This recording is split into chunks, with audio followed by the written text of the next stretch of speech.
Right, welcome to the channel, ladies and gentlemen. We've actually got a few pieces of news with respect to Matrix 4. Now, there's two casting updates, which I think we'll kind of delve into and discuss, and also take a look at who they might be playing.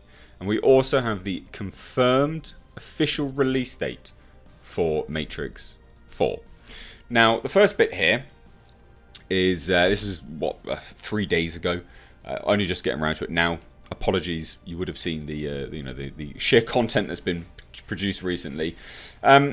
We've got the Mindhunter star, and apparently the star of Frozen. I did not know that. Jonathan Groff, who looks very much agenty here, doesn't he? Now, Jonathan Groff, who plays Agent Holden Ford on Netflix's Mindhunter and voices Kristoff in Disney's blockbuster Frozen franchise, has signed on to join the cast of The Matrix 4. Collider has exclusively learned. Keanu Reeves and Carrie-Anne Moss will reprise their roles as Neo and Trinity, while Aquaman villain Yahya Abdul-Mateen II is joining the franchise as a lead, though some reports that he'll play a young Morpheus. That's been kind of thought about for a while, unconfirmed. We don't really know. Jada Pinkett Smith will also be back as Niobe, while the latest sequel has also added Jessica Henwick and Neil Patrick Harris, the latter of whom is rumoured to play a villain. I thought that when that was initially reported. It seemed to make sense that Neil Patrick Harris would play an agent to me anyway. It really does just make sense. I think him, along with Jonathan Groff, they have a very similar... And again, I'll probably cop some flack for this, but they have a similar aesthetic. Now, I know, again, just bear with me for 1 second whilst I explain this and get some kind of word diarrhea out. You look at the likes of the other agents that were in, the first bunch of Matrix. You've got Agent Smith, and along with his cohorts, they all had a very similar aesthetic. They obviously had some differentiation between them, but they looked very similar. And I think it's along the lines of the likes of Jonathan Groff and Neil Patrick Harris, where they look similar enough, but different enough. And I think they will probably both play agents. I could be wrong, but that's just my hot take. Now, Lana Wachowski, it's confirmed that it's just her now, actually, because I did think it would be her, Lily Wachowski as well. But it's confirmed it's just her. She's obviously directing the sequel for Warner Brothers and Village Roadshow. Alexander Heeman and David Mitchell co-wrote the script with Wachowski, who was producing alongside Grant Hill. It's a lot of the same names from the original production, which is good.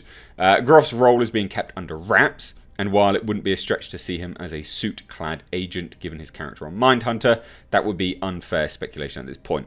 I don't think it's unfair. I think it makes sense. Him, along with Neil Patrick Harris, villains. What is exciting, however, is Wachowski's commitment to assembling a diverse, inclusive cast. Really, doesn't matter. It amazes me how people's orientation and the pigmentation of their skin is so important to people in this day and age. It doesn't really matter. That part of it I don't really care about. Who cares? Now, the fact that he's joined along with Neil Patrick Harris, I definitely think they are going to be agents. The other massive news here is Matrix 4 has Sense8 and Empire actor Toby Onwumere. Sorry, I butchered your name there, bro. He's joined. He's on with the Matrix 4 as well. Now, I don't think this throws any... Yeah, I don't think it throws any other further speculation out there for who he's going to be playing. Maybe a relative of Niobe. Jada Pinkett Smith's character. The problem is, obviously, when you cast black actors and stuff like that in these kind of franchises, the go-to for most people is, oh, are they playing a relative of another black character and things like this. So it does kind of fall into that sort of trope.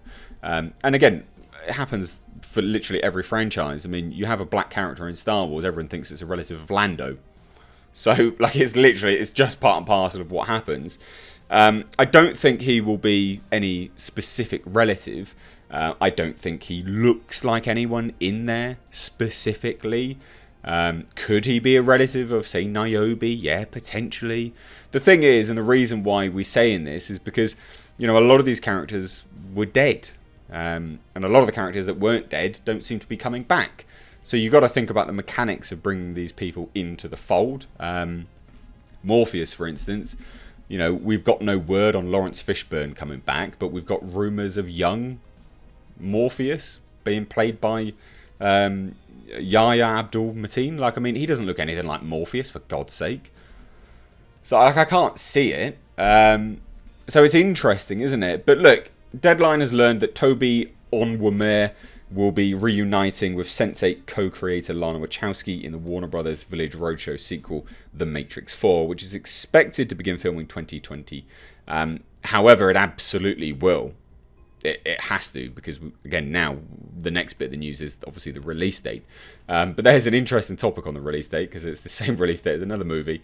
Now, Onwumere will be joining franchise returnees Keanu Reeves, Carrie-Anne Moss, and Jada Pinkett Smith, as well as newcomers Jessica Henwick, Neil Patrick Harris, Yahya Abdul-Mateen, and, of course, Jonathan Groff, I think his name was. Now, Onwumere joined the second season of Netflix's Sense8 in the role of Capheus. He also recurred on season 5 of Fox's Empire as a love interest and eventual husband of Jamal Lyon. He's repped by Innovative and Howard Green Entertainment. Now, there's no other news outside of that, but here we go. So, we've got Matrix 4 gets a release date. There is also a bit of news with other properties here, like The Flash and things like that, but I may just touch on that in another video. The news here is Warner Bros. Has announced release dates for 2 of its upcoming tentpoles, The Flash and the latest Matrix sequel. The untitled Matrix film is set to open May 21st, 2021. So if we're talking about post-production work and filming time, it would have to start filming very early 2020. Post-production on this film will be relatively extensive. It's not going to be a small sequel. I mean, the likes of Keanu Reeves has already come out and confirmed it's like bigger and better and very, very, it's taking a lot of risks. It's really out there. So post-production work will be a lot. So to get a May, what is that? 5 months in. April, May, yeah, 5 months into the new year of 2021, they would have to start filming soon, which will be interesting because the word is, with respect to all of these actors that are being signed on, these will be some of the last ones, and that's why they're kind of dripping in now. And then hopefully we'll start to get some behind the scenes images leaked and things like that, which will be interesting. And if you do want to stay up to date on that, then obviously hit subscribe, because I will be doing videos on it all. Now, the other interesting part of this is that, of course, look, we've got, with respect to the rest of it here, is the untitled Matrix film is set to open May 21, 2021, while the long gestating Flash movie is now set to on July 1st, 2022. The studio has also undated Akira, so that seems to be completely fucking done now. Which is interesting because it was previously slated for the date which is now occupied by The Matrix. But I would imagine this date with The Matrix may change as well. Why do I say that? In a strange twist, The Matrix sequel is now set to go against Lionsgate's John Wick Chapter 4. 2 properties headlining by Keanu Reeves. I can't see them both keeping that date. I just can't keep... you wouldn't. They'll be competing against themselves. I know a lot of studios don't buy into big names selling the property anymore. But when it does come to names, Keanu Reeves does sell both of those properties. So someone's going to move. They absolutely will move on that date. One of them will. But it is interesting, isn't it? Like, why would you do that? Warner Brothers do move dates around a fair amount, so I can imagine they would probably move that. Or Lionsgate will move it, because we've not heard anything about the John Wick 4 movie even entering into production yet. And because we know that The Matrix 4 will be entering production soon, Lionsgate may move John Wick Chapter 4. But that's just my thoughts on it. I'd love to hear your thoughts on this though, so please do let me know down below in the comments. If you are new here, do hit subscribe. You can stay up to date on the world of pop culture, movie news, and deep dives on the industry such as this. Also guys, if you want to grab your Christmas festive sweater, but the Xenomorph style one, please do check out my Teespring store link down below, and underneath every single video you can see some really cool designs.